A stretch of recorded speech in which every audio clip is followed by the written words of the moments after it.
سلام دوستان، امروز میخوایم تو تکمیل دو ویدیو قبلی میزان ولتاژ باتری و دینامو با دستگاه مولتیمتر بهتون یاد بدیم که چطوری اندازه گیری کنیم.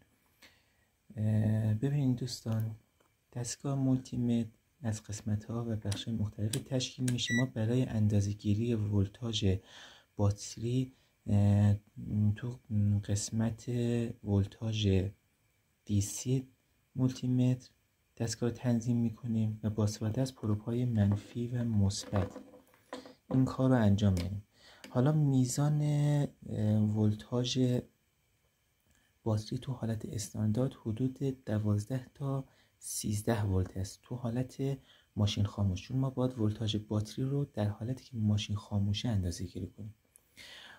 حالا برای اندازه‌گیری میزان شارژ دینام ماشین رو استارت میزنیم و همون کاری که برای اندازه‌گیری ولتاژ باتری به وسیله مولتیمتر انجام دادیم همون کار رو انجام میدیم. یعنی چه؟ یعنی پروب مثبت رو، قرمز رو روی قطب مثبت باتری و پروب مشکی رو قطب منفی باتری میذاریم. در حالتی که چراغ ماشین خاموش باشه، کولر نگرفته باشیم، ولتاژی که دستگاه به ما نشان میده باید حدود 13.8 تا 14.5 ولت باشه. حالت استانداردش. حالا کمی پایین یا بالاتر مشکلی نداره.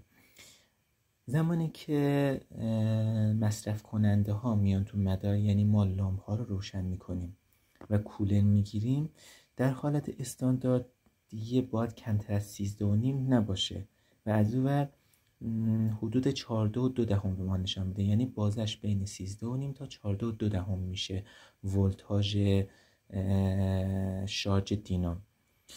اگه ولتاژ شارژ دینام کمتر از 13 باشه، یعنی کمتر از 13 ولت باشه، نشان از ایراده، یعنی شارژ دینام درست نیست و دینام خوب شارژ نمیکنه. میتونه ایراد از آفتومات دینام باشه که باید با مراجعه به متخصصای برق خود رو این مشکل رو حل کنید. و اگه بیشتر از 14.8 شارژ بکنه دینام، یعنی ولتاژ 14.8 به بالا نشان بده، بازم ایراد از آفتومات دینامه که اگه این مشکل رو حل نکنیم میتونه به یه سری از قطعات ماشین آسیب بزنه. ممنونم از همراهی شما. با لایک و سابسکرایب ما رو خوشحال کنید.